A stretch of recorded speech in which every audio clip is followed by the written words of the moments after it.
الرحمن الرحیم نساؤکم حرث لکم، تمہاری بیویاں تمہاری کھیتیاں ہیں۔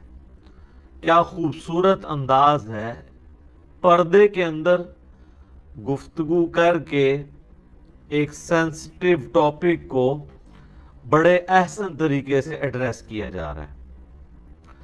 فَأْتُوا حَرْثَكُمْ أَنَّا شِئْتُمْ، تو اپنی کھیتیوں میں آؤ جس طرح سے بھی تم چاہو۔ اس کانٹیکسٹ میں بخاری و مسلم میں حدیث ہے کہ یہودیوں کے ہاں یہ ایک متھ پائی جاتی تھی کہ اگر کوئی شخص اپنی وائف کے ساتھ ازدواجی تعلق اس اعتبار سے قائم کرے کہ وہ اس کی وائف جو ہے وہ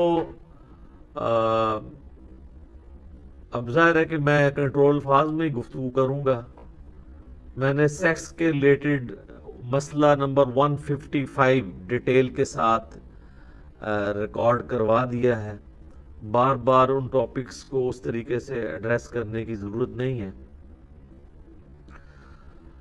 کہ وہ میاں بیوی کا تعلق تو اسی طریقے سے قائم ہو جو اللہ تعالیٰ نے اجازت دی ہے جس جگہ سے تعلق قائم کرنا ہے، لیکن اس کے لیے اگر وہ خاوند جو ہے وہ اپنی بیوی کے ساتھ تعلق پیچھے کی طرف سے قائم کرے، لیکن تعلق اسی جگہ پر قائم کرے جہاں پر قائم کرنے کا اللہ نے حکم دیا ہے، کیونکہ کھیتی جب بات کی گئی ہے تو بیج بونے کی جگہ وہیں پر ہے کہ وہاں پر اگر بیج بویا جائے گا تو اولاد پیدا ہوگی۔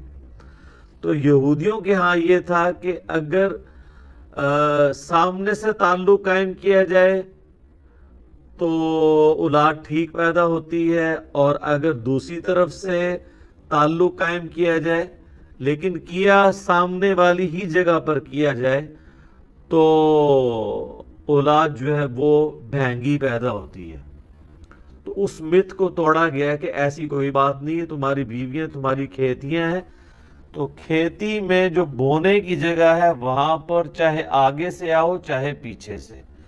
اس سے مراد یہ نہیں ہے کہ وہ غیر فطری تعلق قائم کیا جائے، جو مرد کا مرد کے ساتھ تعلق قائم کرنے کو عموماً ہم قوم لوط کا عمل کہتے ہیں یا عمل لواطت بھی کہہ دیتے ہیں بعض لوگ، تو وہ نہ بیوی کے ساتھ جائز ہے نہ کسی اور کے ساتھ۔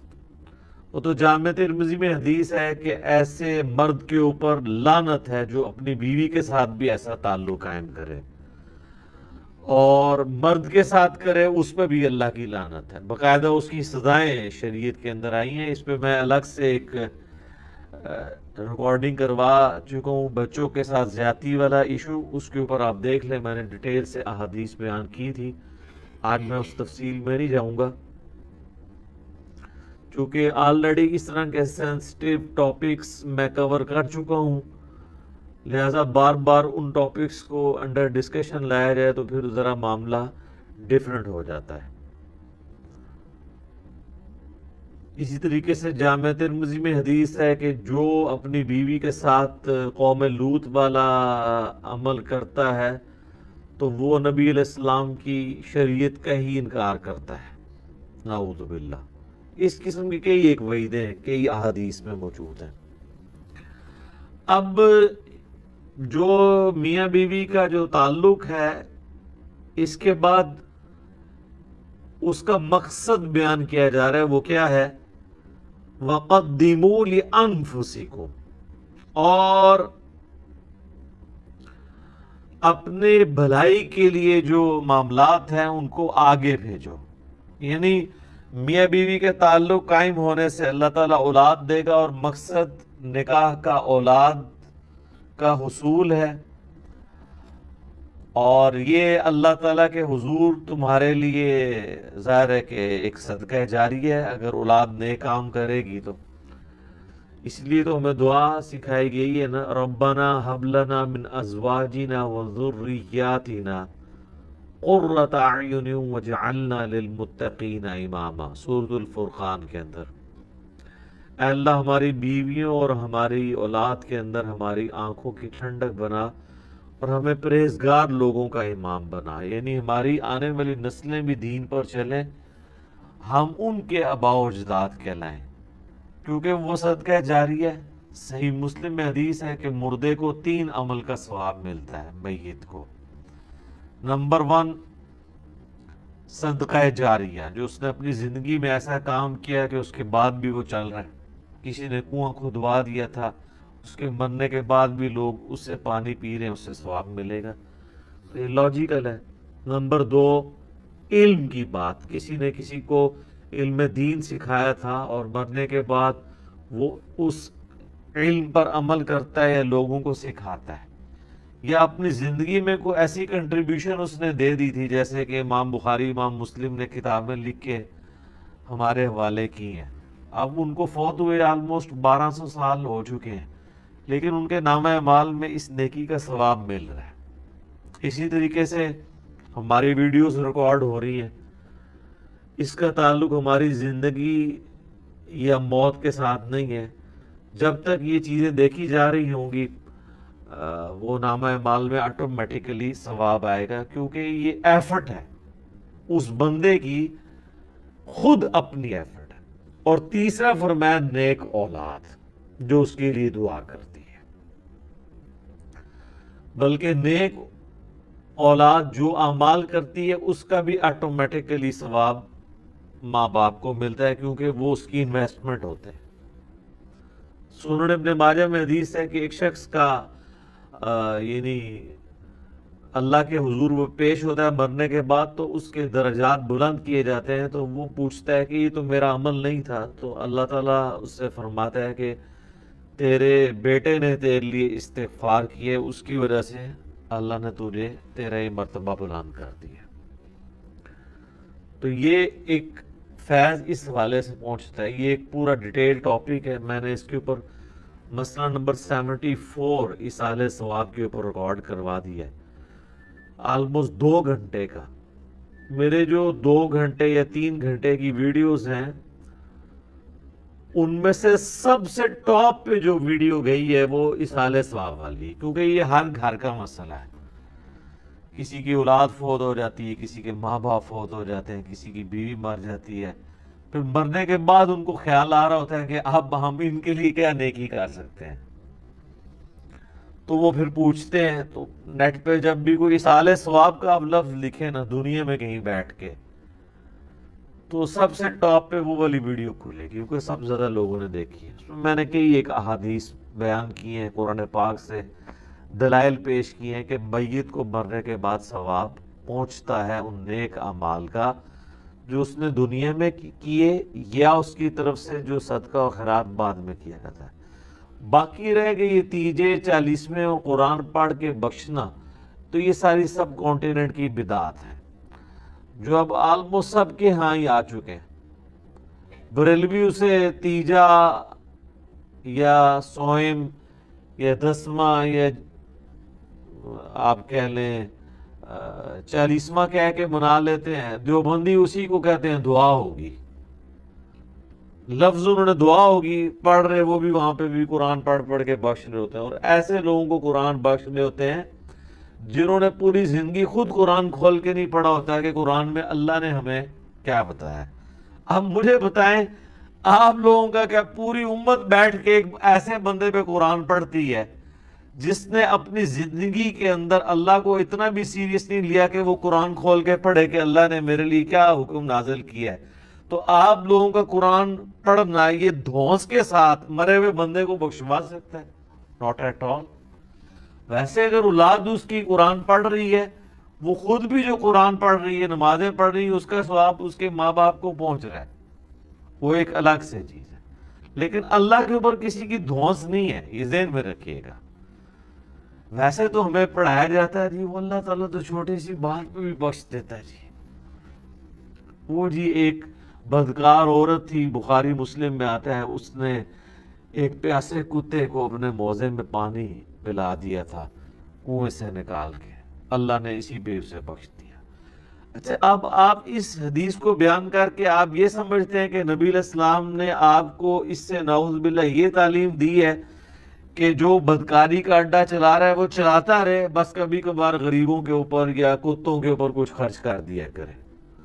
اگر آپ یہ چیز سکھانا چاہ رہے ہیں تو کتنا خطرناک کھیل کھیل رہے ہیں۔ یہ تو کسی کی جرت بھی نہیں ہوگی، کسی بڑے سے بڑے گنہگار شخص کی بھی جرت نہیں ہوگی کہ وہ رسول اللہ پہ جھوٹ باندھ دے کہ آپ علیہ السلام یہ ترغیب دلا رہے ہیں، کیونکہ پورا قرآن جو ہے وہ اس کے خلاف کھڑا ہے، احادیث اس کے خلاف کھڑی ہیں۔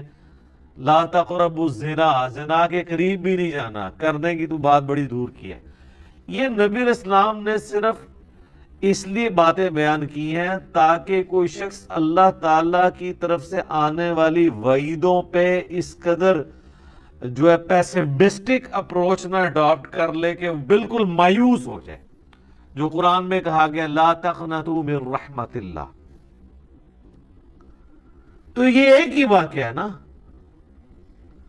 یہ تو نہیں ہے کہ ہزاروں واقعات رپورٹ ہوئے ہیں۔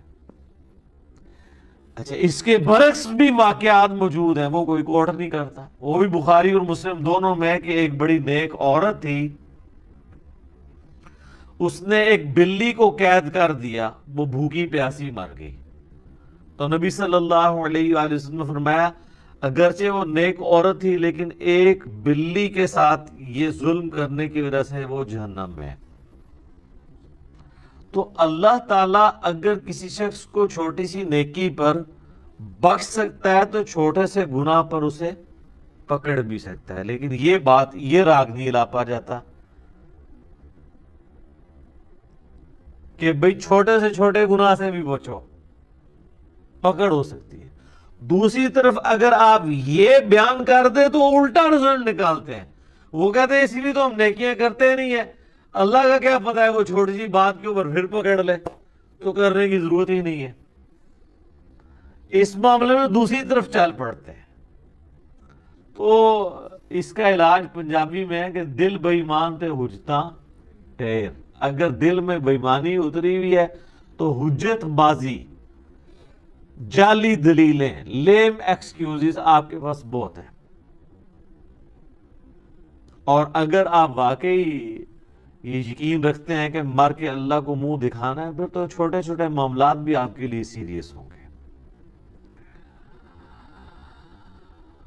واتقوا اللہ، اور ڈر جاؤ اللہ سے، واعلموا، اور جان لو، انکم ملاقوہ، کہ بے شک تم نے مرنے کے بعد اس سے ملاقات کرنی ہے۔